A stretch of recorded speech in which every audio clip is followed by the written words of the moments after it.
할렐루야. 감사합니다. 잘들 지내셨죠? 오늘 어버이 주일인데 많은 분들이 가정에서 또 예배 드리고 있다고 생각이 듭니다. 어버이날 많은 행사 좀 하셨습니까? 요즘 보니까 카네이션도 많이 안 팔린다고 하는데 아마도 어제는 따스한 사랑 많이 나눴으리라 생각이 듭니다. 한 초등학교에서 어버이날 전교생 대상으로 부모님께 편지를 쓰겠답니다. 열심히 쓰면 담임선생님이 검사를 하고 그리고 어버이날 당일날 부모님께 드리기로 했답니다. 그런데 어버이날 전날에 담임선생님이 교실로 막 화가 나는 얼굴로 오시더니 야 길동아 너 이리 와봐 그래요. 그래서 선생님이 길동을 딱 불러야 되니 길동이에게 머리에 뿔로 한 개 딱 때리면서 야 너 이 편지 네가 직접 한번 읽어봐 라고 하더래요. 길동이가 편지를 받아가지고 읽기 시작했습니다. 부모님께 쓴 편지죠. 이렇게 썼다고 합니다. 부모님, 저를 낳아주시고 길러주셔서 감사합니다. 자세한 이야기는 집에 와서 말씀드리겠습니다. 부탁드립니다. 집에 와서 무슨 얘기 했을까요? 아마도 편지 쓰지 않았지만 부모님께 앞으로 내가 돈을 많이 벌어서 효도하겠다 이런 말 하지 않으실까 생각됩니다. 저는 어버이 주일입니다. 어제가 어버이날이었지만 오늘은 어버이 주일입니다. 이미 가정에서 부모님 은혜에 감사하며 좋은 시간 보냈겠지만 오늘 말씀을 통해서도 부모님 은혜를 다시 한번 기억하면서 감사, 사랑을 나눌 수 있는 그런 시간 되시기를 간절히 축복합니다. 자, 많은 사람들이 제사를 지내지 않는다라는 이유로 기독교는 참으로 부모도 모르고 조상도 모르는 그런 종교다라고 말합니다. 그런데 정말 기독교가 부모도 모르고 조상도 모르는 그런 아주 삭막한 그런 종교일까 하는 거죠. 예수님은 부모도 모르고 형제도 모르고 자신만을 위해 살았던 부르짖었을까? 결코 아니라는 것입니다. 기독교만큼 부모 공경을 강조하고 또 가르치는 종교는 세상에 없습니다. 십계명만 봐도 그렇죠. 십계명을 보면 크게 둘로 나눕니다. 1계명부터 4계명까지는 대신관계, 하나님께 대한 계명입니다. 그리고 5계명부터 10계명은 사람에 관한 계명입니다. 그런데 가장 먼저 첫 번째 계명, 사람에게 대한 첫 번째 계명이 바로 부모를 공경하라는 것입니다. 인륜의 모든 관계 속에서의 첫 번째가 바로 부모 공경이라는 거죠. 출애굽기 21장 15절 말씀 보면 부모를 업신여기는 사람은요 사형에 처하라고 분명히 성경에 기록되어 있습니다. 예수님의 삶을 한번 보십시오. 예수님도 보면 12살 때에 어린 시절을 보면 부모님 말씀에, 육신의 부모 말씀에 철저하게 순종하는 그런 삶을 사신 걸 볼 수가 있습니다. 자, 그리고 예수님은 십자가에 달려 돌아가시는 마지막 죽음의 현장에서도 그 어머니를 바라보면서 효도를 다했습니다. 오늘 말씀은 그런 말씀이죠. 말씀에 보면 예수님께서 십자가에 달려 돌아가시기 전에 자기의 어머니와 사랑하는 제자를 앞에 두고 어머니께는 제자를 아들로 그리고 제자에게는 내 어머니라고 말씀하고 있습니다. 자, 그래서 그 제자가 예수의 어머니를 자기 집으로 모신다라는 말씀이죠. 여기 우리가 알다시피 예수님의 어머니는 육신의 어머니는 마리아를 말합니다. 마리아이고 또 사랑하는 제자는 바로 사도 요한을 말합니다. 자, 예수님은 죽어가면서도 자신의 어머니를 제자 요한에게 모시라라고 부탁하고 있어요. 자, 요한일기서서에 자신에게 새로운 어머니가 생기는 것 사실 이것이 큰 것은 아니죠. 왜냐하면 자기에게 상당히 부담되는 그런 일일 수 있습니다. 내 어머니, 나를 낳아주시고 나를 길러주신 그 어머니가 아니라 다른 사람을 나의 어머니로 받아들이는 것, 모시기가 결코 쉽지가 않죠. 요즘 세상만 봐도 그렇습니다. 요즘 보면 자기 부모조차도 잘 모시지 못하는 그런 세상입니다. 세상이 많이 바뀌었죠. 과거 대가족으로 살 때에는 부모님의 건강도 챙기고 마음도 챙겨줬습니다. 근데 요즘 보면 부모를 모시고 함께 사는 이런 가정 자체가 보기가 드물어졌어요. 부모들은 마찬가지죠. 자식들에게 부담 주기 싫어합니다. 불편해서 내가 혼자 살더라도 떨어져 사는 것을 우리도 원하는 것을 원합니다. 옛날에는 우리가 요양원이라는 것이 없었죠. 양로원을 했습니다. 나이가 들어가지고 어르신들이 양로원에 간다 혹은 자녀들이 양로원에 모신다 하려면 불효자식이었습니다. 이런 불효자식이 어떻게 부모를 양로원에 보낼 수 있어? 라고 합니다. 근데 요즘 그렇지 않죠. 요즘 부모들은 나이가 들고 병들면 당연히 요양원으로 가는 것으로 잘 알고 있습니다. 물론 사회복지가 좋아져서 그렇게 가르치지만 자식들에게 신세지기 싫어서 그럴 것 같습니다. 그러다 보니까 부모와 자녀 간의 만남, 그런 정이 점점점 줄어들고 식어지는 것을 볼 수가 있습니다. 마음이 식다 보니까 부모님보다도 오히려 내 자녀에게 신경 쓰는 것이 많죠. 어제 어버이날이었습니다. 양채지방 목사님 한 분이 자신의 SNS에다가 자녀에게 받은 카네이션이다라고 하면서 카네이션하고 그리고 돈봉투를 사진 찍어가지고 올렸어요. 굉장히 푸짐하듯이 자랑하듯이 올렸습니다. 어떤 목사님이 그것을 보더니 좋아요를 이렇게 누르면서 댓글을 썼어요. 뭐라 썼냐면 1년 365일이 요즘에는 어린이날인 줄 알았는데 그래도 하루를 어버이날로 생각해서 선물을 받다니 참 당신은 행복하십니다 라고 댓글을 썼어요. 자녀들에 대한 애착이 점점 심해지죠. 더 강해집니다. 그러다 보니까 부모에 대한 애착, 부모에 대한 사랑은 점점 식어지고 내 자녀, 내 아이들만 신경 쓰는 그런 세상이 되고 말았습니다. 그러다 보니까 부모는 별 관심이 없죠. 그래서 몰라도 요즘에 뉴스를 보면 종종 뜨는 것이 무엇입니까? 독거노인이 혼자 쓸쓸하게 죽어가는 안타까운 이런 소식들도 접하게 됩니다. 그리고 한번 생각해 보십시오. 여러분 부모님을 잘 모시고 있는가? 부모에게 효도하는 것 참 보기 좋죠. 마음속으로는 다들 부모를 잘 모시고 싶어 합니다. 예수님은 과연 효자였을까? 어떻게 생각하십니까? 예수님은 효자였을까요? 사실 어떻게 생각해보면 예수님처럼 부려자식은 또 없습니다. 왜냐면 한번 생각해 보십시오. 지금 예수님은 자신의 어머니보다도 세상을 먼저 떠났어요. 일찍 죽죠. 자식이 부모를 먼저 보내고 그 부모를 장례 치를 때도 보면 내가 부려자식입니다 라고 우는 이런 경우가 참 많이 있어요. 그런데 보면 예수님은 오히려 부모보다도 먼저 자기가 세상을 떠납니다. 이게 얼마나 큰 부려가 되겠습니까? 아마도 부모를 놔두고 자식이 먼저 죽는 이런 것을 한번 보신 적 있을 거예요. 아마도 그것은 어마어마한 부려죠. 예수님은 어머니가 지켜보는 앞에서 숨을 거두셨습니다. 그것도 내용을 보면 어떤 병을 얻어서 죽은 것도 아니에요. 사고 때문에 죽은 것도 아니었습니다. 범죄자로 몰려가지고 가장 수치스럽게 십자가 위에서 사형을 당했습니다. 당시 십자가에 사형당할 때는요, 옷을 다 벗겼습니다. 아니, 수치스러운 거죠. 예수님은 자기의 어머니를 위해 가지고 말을 위해서 적어도 자기가 먼저 죽을 것 같으면 어머니를 위해서 뭔가 준비를 해놔야 되는 거죠. 살만한 집을 좀 만들어준다든지 뭔가 돈을 좀 많이 남겨놔가지고 노후에 어머니라도 좀 편안하게 보낼 수 있도록 만들어놓고 이렇게 가야 그래야 그래도 부르자식을 좀 돌리는 거 아니겠습니까? 전혀 그런 게 없었습니다. 단순히 그냥 숨을 거두기 전에 자기 이제 제자 요한에게 부탁한 것입니다. 아무 대책 없이 그냥 무조건 자신의 어머니를 모시라. 그렇게 모시라고 하면 누가 모시겠습니까? 이럴 바에 차라리 자신의 친형제나 친자매에게 맡기는 것이 맞죠. 인간이라는 것은 원래 가정을 꾸미게 되었습니다. 하나님께서 창조하실 때 홀로 살게 하지 않으셨어요.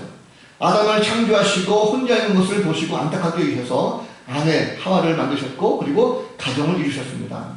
아름다운 가정을 만들고 행복한 가정을 이루게 하셨죠. 그러나 가정의 행복과 평안은 말씀에 불순종하고 선악과를 따먹었을 때에 결국 깨지고 말았습니다. 그러다 보니까 남자는 가정 안에서도 평생을 일해서 땀 흘려서 일해야 먹고 사는 그런 역할을 하게 되었고 여자는 해산의 고통이 주어지게 됐습니다. 아담과 하와도 가정을 잘 꾸몄죠. 자식들 낳았습니다. 가인과 아벨 낳았습니다. 행복한 가정을 꾸미려고 했지만 사단은 가만두지 않습니다. 이미 죄 가운데 교만한 마음 가운데 교묘하게 이 가인의 마음속에 스며들어서 시기와 질투로 말미암아 동생 아벨을 돌로 쳐 죽이게 되는 살인죄를 범하는 이런 모습으로 전락하고 말았습니다. 결국 인간의 이기적인 마음 때문에 욕심 때문에 가정은 파괴되고 세상은 병들어가고 있습니다. 지금까지 그런 세상이 계속 왔다는 거죠. 오늘날 가정이 피폐해지고 무너지는 것을 보면 부모와 자녀 간의 갈등과 다툼으로 인한 것들이 많습니다. 죄라는 것은 인간의 모든 마음 가운데 스며들게 되면 자녀가 부모를 공경하는 것이 아니라 오히려 업신여기게 하는 것이고 부모는 자식을 존중하는 것이 아니라 존중하지 않게 만드는 것이 바로 사단의 계략입니다. 이런 생각해보세요. 자식으로서 내가 친부모를 모시는 것도 사실 어려운데 요한의 초지에서 보면 예수님의 어머니를 나의 어머니를 모시다는 것 결코 쉽지 않습니다. 얼마나 큰 짐이 되겠습니까? 자, 그런데 요한은 오늘 말씀 보면 예수님께서 어머니 마리아를 부탁했을 때 자기 집으로 모시고 갔어요. 그리고 평생 모십니다. 자, 예수의 마지막 순간에 어머니를 얼마나 생각하고 있는가, 이것을 요한이 깨닫게 됐습니다. 그래서 오늘 주님께서 말씀하신 이 말씀을, 비록 짧지만 이 말씀을 통해서 예수님도 불효자가 아니라 효자였다는 것을 알고 그 생각하는 마음, 어머니를 생각하는 그 마음이 얼마나 지극한가 하는 것을 우리에게 말씀하고 있습니다. 자, 오늘 말씀 가만히 보면 예수님께서는요, 십자가조차 어머니의 마음을 알고 계셨다는 것입니다. 자, 예수는 십자가에 달려서 온갖 조롱과 멸시를 다 당하고 죽음을 앞둔 이 고통 속에서 자기의 죽음을 바라보고 있는 어머니를 향해서 뭘 말합니까? 여자여 보소서 아들이니다 합니다. 자, 이 말씀 참 어떻게 보면 건방진 말이죠. 자기의 어머니 아니겠습니까? 낳아준 어머니. 그러면 어떻게 어머니에게 여자여라고 그럽니까? 정신이 멍해가지고 어머니가 헛것을 보여드렸습니까? 그건 아닙니다. 여기에 살면 여자여 보소서 이것은요, 원문을 보면 결코 이 무례한 이런 호칭이 결코 아니라는 거죠. 여자여라는 말은 헬라어 말로 말하면 단어를 보면 귀나이라는 단어가 있습니다. 이 귀나이라는 것은 어떤 말이냐면 한 여인을 바라보면서 그냥 쌍스럽게 부르는 것이 아니라 굉장히 정중하고 예의 바르게 부르는 호칭입니다. 고대 언어 가운데 보면 여왕을 부를 때 귀나이 이렇게 불렀어요. 여왕을 향한 호칭입니다. 예수님께서 자기 어머니 마리아를 부를 때 여자여라고 부른 것은 단순히 무시해서가 아니라 착각해서가 아니라 바로 어머니를 황후와 같이 왕비와 같이 존중하면서 여자여라고 표현하신 걸 볼 수가 있습니다. 자, 그러면 왜 주님께서 여자여라고 부르셨을까 하는 것입니다. 예수님이 정말 어머니를 봤다면, 마지막 죽음의 현장 속에서 자기를 낳아준 그 어머니를 보았다면 정말로 아픈 마음 가운데 엄마라고 부르는지 아니면 어머니라고 부르는 것이 맞죠. 근데 왜 예수님께서 어머니라고 부르셨을까 하는 것입니다. 여기는 주님의 깊은 효심이 담겨 있어요. 자, 예수님께서 자신의 어머니에게 여자여 부른 것은요, 그 어머니를 정말 사랑했기 때문이었습니다. 여러분 한번 생각해 보세요. 아까 말씀드렸지만 부모가 먼저, 자식이 부모보다 먼저 죽는 것 한번 생각해 보셨습니까? 자, 지금 나는 죽고 있어요. 내 앞에 어머니가 있습니다. 어머니가 자식을 바라볼 때 자식이 아주 처절하게 죽어가는 그 모습 바라보면 그 어머니의 심령이 어떻겠습니까? 내 아들이 잘나서 죽는 것도 아니고 지금 범죄자로 몰려서 십자가에서 발가벗고 창에 찔리고 피를 절겨 흘리고 그 죽어가는 그 아들을 바라보는 그 어머니의 마음은 세상의 그 어떤 것보다도 굉장히 심하고 아마 고통스러울 것입니다. 예수님께서 그 모습을 보았을 때에 어머니의 심정이 어땠는가라는 것을 예수님께서 아셨다는 거죠. 아마도 그 아픔은 세상의 그 어떤 단어로도 표현할 수가 없을 것입니다. 예수님은 자신의 죽음을 바라보면서 그 찢어진 아픔을 움켜쥐고 그리고 아주 처절하게 울고 계시는 그 어머니의 모습을 보면서 어떤 생각이 들었을까? 예수님은요, 그 마음속에 아들로서 안타까운 마음이 거기에 생깁니다. 예수님들 왜 괜찮겠어요? 온 마음속에 심장과 오장육부를 다 파고들었던 찢어졌던 아픔도 예수님께서 있다는 것입니다. 안타까운 마음을 가지고 계셨다는 거죠. 여자여라고 부르는 것은 어머니를 높이는 말도 있지만 그 어머니에게 나는 내 사명은 바로 하나님께서 나를 보내셨기 때문에 하나님의 아들로서 메시아로서 다시 한번 이 사명을 감당했고 나는 죽을 수밖에 없는 그런 운명이었다는 것을 어머니에게 말씀하고 있습니다. 자, 그러면 왜 예수님께서 자신이 하나님의 아들로 메시아를 표현했을까? 어머니의 아픔, 어머니의 고통, 눈앞에 지금 죽어가는 아들을 바라보면서 슬퍼하고 있는 그 어머니의 고통을 반영전하는 것입니다. 내가 당신의 아들로서 엄마 나 지금 죽어 라고 하는 표현이 아니라 나는 하나님의 아들이니까 나를 잊으세요.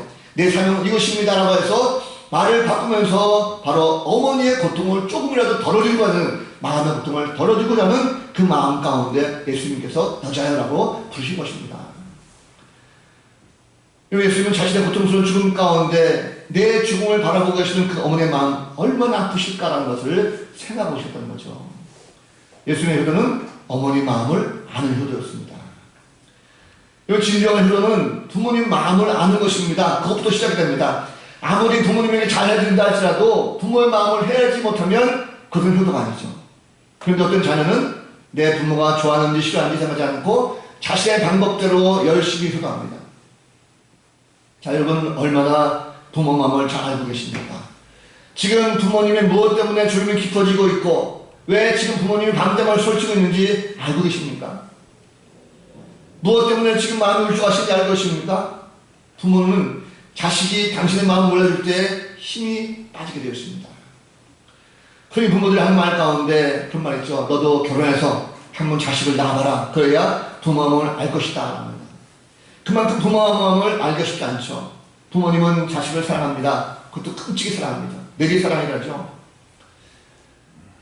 과연 우리가 부모 마음을 잘 알고 있을까? 부모의 마음은 얼마나 우리를 사랑하고 있을까?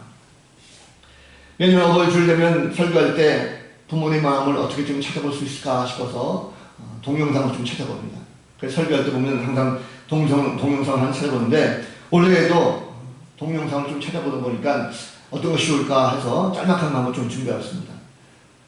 비록 짧은 거지만 한번 보시고 부모의 마음을 좀 헤아릴 수 있는 그런 자녀들이 됐으면 좋겠습니다. 준비됐습니까? 예, 한번 보시죠. 예, 필요한 거 있을 때 네, 전화 드리죠. 아니요, 필요할 때만 한 번씩 드립니다. 그렇게 자주는 아닌 것 같고 한 번씩 한 일주일에 2-3번?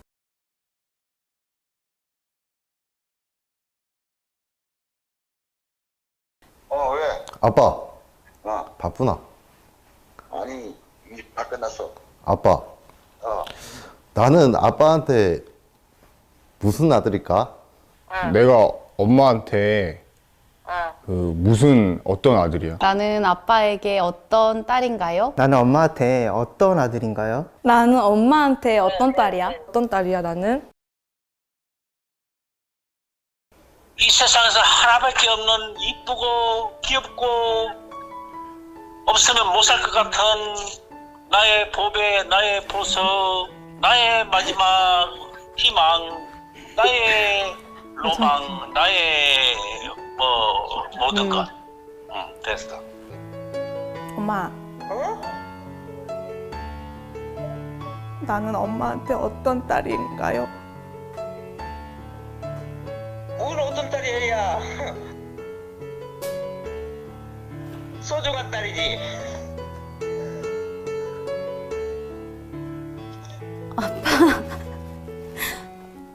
왜? 아빠 있잖아. 응.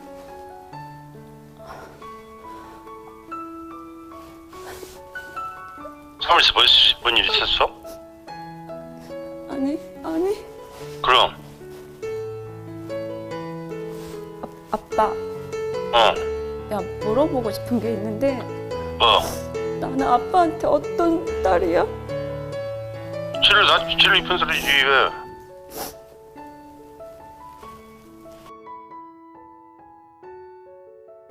나는 다 사랑했다. 다 행복했다고. 진짜야. 거짓말. 아니야, 나는 그렇지 않아. 나를 키우면서 가장 행복했던 순간이 언제야?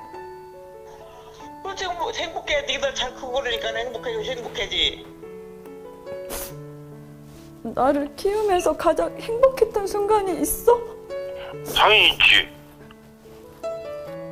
항상 행복했어. 나 태어났을 지금까지? 때부터 지금까지? 항상 행복했어. 가끔 네가 속을 썩일 때는 좀 속상하기는 했지만 그래도 항상 행복해. 어디서 엄마가 너 같은 딸을 얻겠냐. 절대 힘들지 않았지. 나는 우리 아들이 있어서 행복했지. 지금도 우리 아들이 건강하니 잘하고 있으면 나는 그걸로 감사하게 생각하고 있지. 미안한 적 있지? 언젠데? 없이 살면서 니들 맘대로 못 먹이고 그런 것이 걸리지 뭐. 키울 때는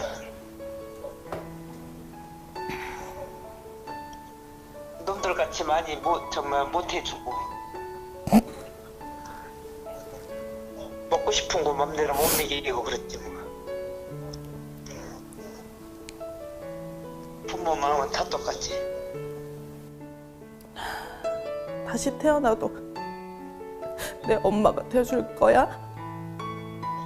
그러지.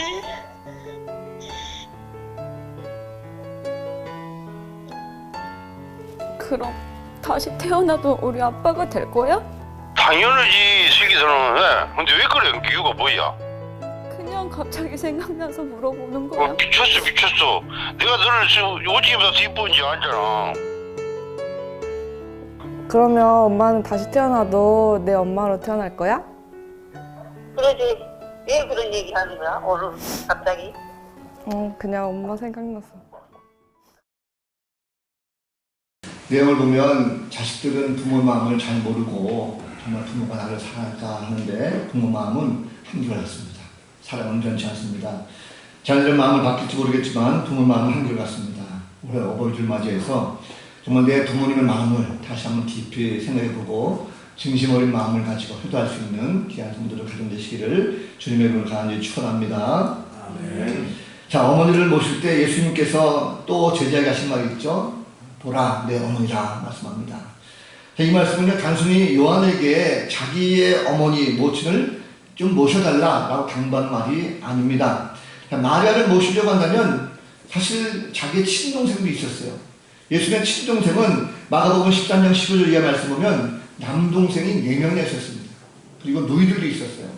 자, 이미 이들도 다 장성한 청년입니다. 그러면 얼마든지 자신의 동생들에게 자기 어머니를 부탁했을 거예요. 그리고 자신의 동생들도 그것을 기꺼이 받아들여서 어머니를 잘 모셨을 것입니다.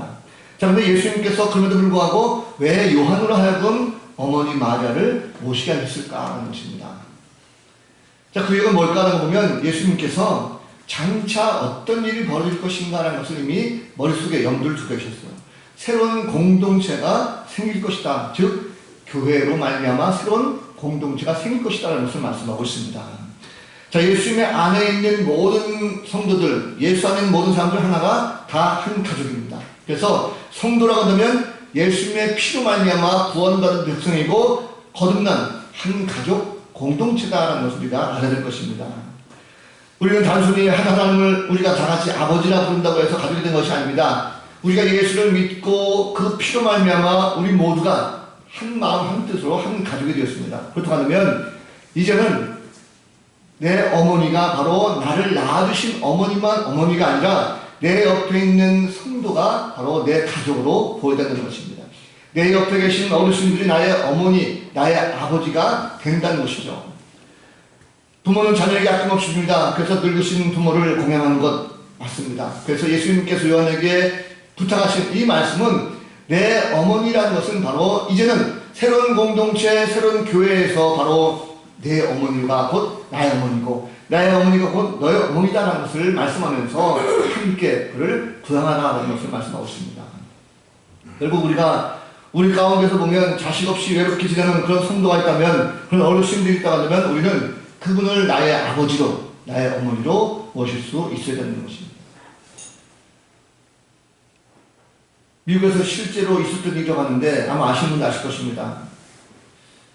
신문에는 기사가 있었는데 그 기사 제목에 우리 아버지를 $10,000에 팝니다 라는 광고가 시작합니다. 자, 우리 아버지를 $10,000에 팝니다. 그 내용을 쭉 보니까 우리 아버지가 수년 전부터 중풍과 치매로 병 속에 누워 계십니다. 그동안 밥도 먹여드리고 대소변을 받아냈습니다. 그러나 진경에 효자가 없습니다. 이제는 제가 더 이상 지쳐서 감당할 수가 없습니다. 생각 끝에 아버지를 팔려고 결심하고 광고를 내는 것입니다. $10,000에 아버지를 사갈 사람은 전화해 주시기 바랍니다. 이런 광고가 미국의 신문에 실렸답니다. 자, 많은 사람들이 그 광고를 보고서는 욕했습니다. 도대체 이런 불효자식이 어딨나, 이런 나쁜 놈이 어딨나라고 해서 많은 사람들이 비난했죠. 근데 광고가 나가자 어떤 젊은이로부터 그 아버지를 제가 사겠습니다라고 전화가 왔습니다. 그 광고주가 그 전화를 받으면서 그 젊은이에게 환자를 돌본다는 것이 결코 쉬운 일이 아닙니다. 그러니까 일주일간만 더 생각해보고 꼭 정말 사고 싶다라고 하는 생각이 들거든 그때 전화 주시죠 라고 얘기했습니다. 자, 일주일 후에 그 젊은이가 답이 왔습니다. 제가 깊이 생각해봤습니다. 역시 우리가 아버지를 사서 모시기로 우리 부부가 합의했습니다 라는 거죠. 광고를 낸 분이 그 젊은이에게 왜 그렇게 결심했는가 라고 이유를 물었습니다. 그랬더니 젊은이가 말하기를, 예, 사실은 우리 내외는 어릴 때부터 보육원에서 자라서 부모님의 얼굴도 모르고 자랐습니다. 지금 우리가 결혼해서 아들과 딸들 낳고 복된 가정을 이루고 살지요. 이제는 우리가 아버지, 어머니를 부르면서 모실 수 있는 그런 분이 계시면 더욱 좋겠다라는 생각을 우리가 했습니다. 아이들도 할아버지와 할머니가 계시면 좋겠다 합니다. 우리가 결코 넉넉한 형편은 아닙니다. 그러나 아버지를 사서 저희가 저희 부부를 낳아주신 그 친아버지와 같이 저희가 모시겠습니다 라고 대답했습니다. 자, 이 말을 들은 광고주는 다시 한번 정말로 우리 아버지를 $10,000에 사서 모실 결심이 되어 있다고 한다면 그 $10,000을 가지고 와서 모시고 와라 하면서 주소를 적어줬습니다. 젊은 내가 아버지가 생긴다고 하는 이 기쁨을 가지고 주소를 가지고 달려갔습니다. 근데 가보니까 그 집은 미국에서도 부자들만 사는 아주 커다란 그런 마을이었고, 그리고 그 주소는 굉장히 저택이었습니다. 큰 집이었죠. 별을 누르니까 하인이 나와서 문을 열어줍니다. 대문을 열고 들어가 보니까 마당에는요 수영장도 있고 최고급 차도 있고, 집에 들어가니까 완전히 실내 호텔같이 꾸며져 있었습니다. 그리고 거실에 한 노인 신사가 앉아 있었죠. 놀라서 멍하니 서 있는 이 젊은 부부를 보고 이 노인 신사가 말한 것이, 내가 광고를 낸 사람이요, 정말로 $10,000의 아버지를 사서 친부모를 모시고 그리고 살고 싶다면 나를 사가시오 라고 얘기했답니다. 깜짝 놀랐죠. 젊은 부부가. 아니, 노신사가 어떻게 이렇게 중풍통제 다니고 치매 다니고 있을 수 있을까. 노신사가 웃으면서 말했습니다. 사실은 내가 나이는 많고 자식은 없습니다. 그래서 자식이 될 만한 착한 사람을 구하려고 거짓 광고를 낸 것입니다. 이제 젊은이는 하나밖에 없는 내 아들이 되었어. 앞으로 이 집을 비롯한 나의 모든 재산은 내 아들인 젊은이에게 주겠어. 그러니까 내 비서와 함께 가서 어서 당신 집에 가서 내 손자 손녀를 데리고 이곳에 와서 나와 함께 이제 행복하게 삽시다 라고 하는 그런 결론이 났다고 합니다. 그리고 나의 부모, 나의 어머니, 나의 아버지는요, 나를 낳아주신 분만 부모가 아닙니다.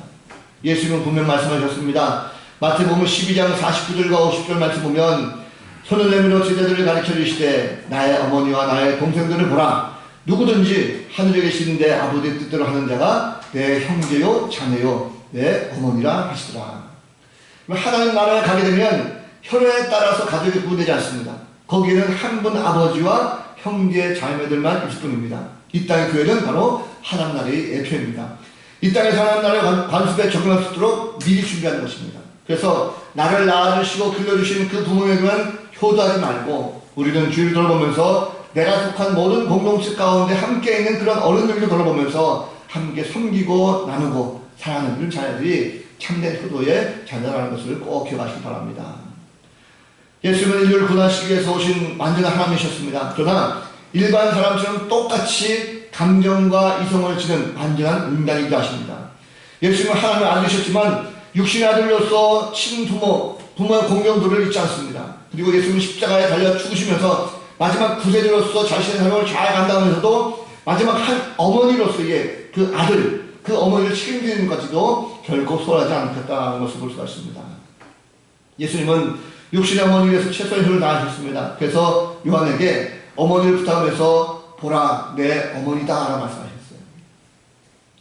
이 말씀은 사실 좀 쉽게 해석하면 좀 쉽습니다. 요한아, 비록 내가 지금 성령으로 잉태돼서 이 땅에 온 하나님의 아들이지만 내 곁에 서 있는 그 육신의 어머니 마리아가 아니었다면 어떻게 내가 오늘날 이 자리에 있겠느냐. 지금 내 곁에 계신 그 어머니 마리아는 율법에 따라서 돌을 맞아 죽을 수도 있음을 그 위험을 무릅쓰고 동정녀 처녀의 몸으로 나를 잉태하셨고 그 해산의 고통을 통해서 나를 낳아주신 분이시다. 만일 육신의 어머니가 이 마리아의 희생과 수고가 없었다면 어찌 내가 그리스도의 모든 사명을 감당할 수가 있겠느냐. 그러므로 나의 육신의 어머니를 잘 모셔다오. 이 땅에서 어머니의 인생 여정을 네가 좀 책임져다오. 그리고 다시 먼 훗날 천국에서 만나자라는 것이 바로 예수님의 철저한 부탁이었던 것입니다. 진정한 효도라는 것은요, 부모님을 인정하고 부모님에 대해서 긍지를 하는 것입니다. 그래서 예수님은 십자가에서 마지막 구속사역을 완성하시는 그 순간에도 결코 어머니를 잊지 않고 사랑하는 제자 요한에게 어머니를 부탁했습니다. 여기서 어떤 경우라도 부모를 공경하는 것, 이것은 잊어서는 안 된다라는 우리에게 말씀하고 있습니다. 우리는 보면 종종 바쁘다라는 이유로 효의 도리를 다하지 못하고 있죠. 효도하지 않으면 우리는 옛날 우리의 자녀들의 모습을 그대로 닮아갑니다. 자녀들은 부모가 하는 것을 보고 따라오게 되어 있습니다. 내가 부모가 하는 그대로 자녀들도 다 받게 되는 거죠. 이런 옛날 얘기 있습니다. 옛날 한 마을에 소문난 부르자가 있었대요. 그 부르자가 얼마나 못됐는지 늙고 힘없는 아버지를 노골적으로 구박하고 학대하고 귀찮게 굴었답니다. 하지만 아버지는 그 부르막심한 아들에게 태어난 손자를 아주 끔찍이 여기면서 귀여워했답니다. 아버지 짓을 하는 것을 보면 아무리 귀한 손자라 할지라도 이뻐 보이지 않죠. 그런데 이 노인은 자기는 아들에게 맨날 핍박당하고 구박당하면서 학대당하지만 한결같이 손자를 그냥 애지중지 아꼈답니다. 그래서 하루는 이것이 잘 이해가 되지 않았던 동네 사람 한 분이 그 노인에게 그 사연을 물어봤대요. 아니 어르신께서는 부르막심한 그 자식의 아들인데 맨날 자식의 그 핍박당하면서 왜 그 자식의 아들을 어찌 그렇게 사랑해 주십니까? 그 아들이 밉지 않으십니까? 라고 물었대요. 그때 노인이 무릎에 앉은 손자를 내려다보면서 그 물어보는 사람을 조용히 불러보답니다. 그래 귀에 대다고 귓속말로 이렇게 말하더래요. 이 녀석이 커서 내 원수를 대신 갚아줄 테니 사랑스러울 수밖에 없겠답니다. 여러분 이 다음에 자녀들에게 당하지 마십시오. 우리가 지금부터라도 내가 부모에게 정신을 다하시면 자녀들도 우리에게 효도할 것입니다. 내가 부모에게 효도하지 못하면 자녀들도 똑같이 나에게 불효할 것입니다. 예수님의 효는 부모에 대한 사랑입니다. 그래서 하나님께서는 예수님을 이 땅에 보내시고 말미암아 인간을 향한 아버지 하나님의 사랑을 깨닫게 하셨어요. 아까 동영상 마지막 부분에 성경 구절 하나 있었죠. 로마서 5장 8절 말씀입니다. 우리가 아직 죄인됐을 때에 그리스도께서 우리를 위하여 죽으심으로 하나님께서 우리에 대한 자기의 사랑을 확증하셨습니다. 하나님의 사랑은 어버이 사랑과 같습니다. 그래서 우리가 죄인 되었을 때 우리를 버리지 아니하시고 우리가 잘못했다 할지라도 꾸중하지 아니하시고 오히려 독생자 하나밖에 없는 예수 그리스도를 죽이시면서까지도 사랑으로 우리를 품어주셨습니다. 그 사랑을 기억하는 사람은 부모의 사랑을 결코 잊을 수가 없다는 것입니다. 부모에게 효도하는 자녀는요 약속이 주어집니다. 에베소서 6장 2절과 3절 말씀 보면 내 아버지와 어머니를 공경하라. 이것은 약속에 있는 첫 계명이니 이로써 내가 잘되고 땅에서 장수하리라 말씀합니다. 효도하는 자녀들에게는요 하는 일이 잘되고 장수의 축복도 말씀하고 있습니다. 요한은 기꺼이 마리아를 자신의 어머니로 모셨어요. 다른 사도들은요 복음을 전하다가 일찍 순교당했습니다. 그런데 요한은 마지막 순간까지도 가장 오래 살면서 복음을 전하고 그리고 예수님의 육신의 먼지 마리아를 끝까지 잘 모셨다고 합니다.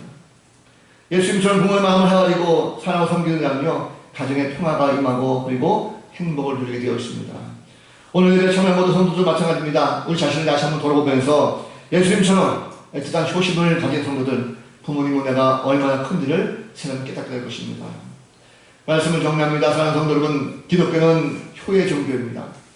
예수님께서 마지막 순간까지 어머니를 생하시고 제자들에게 부탁하셨어요. 자, 오늘 어버이주를 맞이해서 부모님의 은혜를 다시 한번 들어보시기 바랍니다. 나를 낳아주신 부모의 마음을 좀 헤아려 보시기 바랍니다.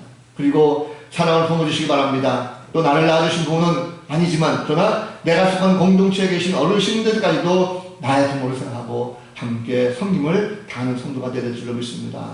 새로운 공동체는 모두가 다 한 가족이 되는 것을 꼭 기억하시고 주중에 우리가 이해하면 다시 한번 부모님께 찾아가서 식사를 한번 하시기 바랍니다. 혹시 멀리 떨어져 계시다고 하면 전화 걸어서 사랑을 표현해보시고 함께 따뜻한 마음을 전해보시기 바랍니다. 부모의 사랑을 결코 잊지 말고 한 주간 동안 섬김을 다할 수 있는 복된 성도들 다 되시기를 우리 구주 예수 그리스도 이름으로 간절히 축원을 드립니다. 기도하겠습니다. 은혜가 풍성하신 아버지 하나님, 오늘 예수님의 마지막 모습을 통하여 육신의 어머니 마리아에게 얼마나 효심이 가득한 것인지를 깨닫게 하시니 참 감사합니다. 우리가 말로만 하는 것이 아니라 먼저 이 말씀대로 하며 우리의 부모님의 마음을 헤아릴 줄 아는 귀한 성도들 되게 하여 주옵소서. 육신의 부모만 부모가 아니라 나와 함께 했던 이 공동체 안에서도 나이 드시고 연로하신 어르신들을 깊이 생각하게 하시고 그분들의 따뜻한 마음과 사랑의 마음도 함께 품는 귀한 자녀들 되게 하여 주옵소서. 열린교회가 그런 말미암아 함께 부모를 공경하고 섬김과 나눔에 봉이 될 수 있는 참된 공동체가 되기를 합니다. 주님께서 우리 모든 마음 가운데 깊은 효심을 심어주시사 살아계신 부모님들 또 돌아가신 부모님들 모든 마음속에 다시금 예수 그리스도의 효심을 깊이 담을 수 있는 거룩한 주의 자녀들 될 수 있도록 축복하여 주옵소서. 감사 찬양하옵고 사랑하는 신 예수 그리스도 이름으로 간절히 기도하옵나이다. 아멘.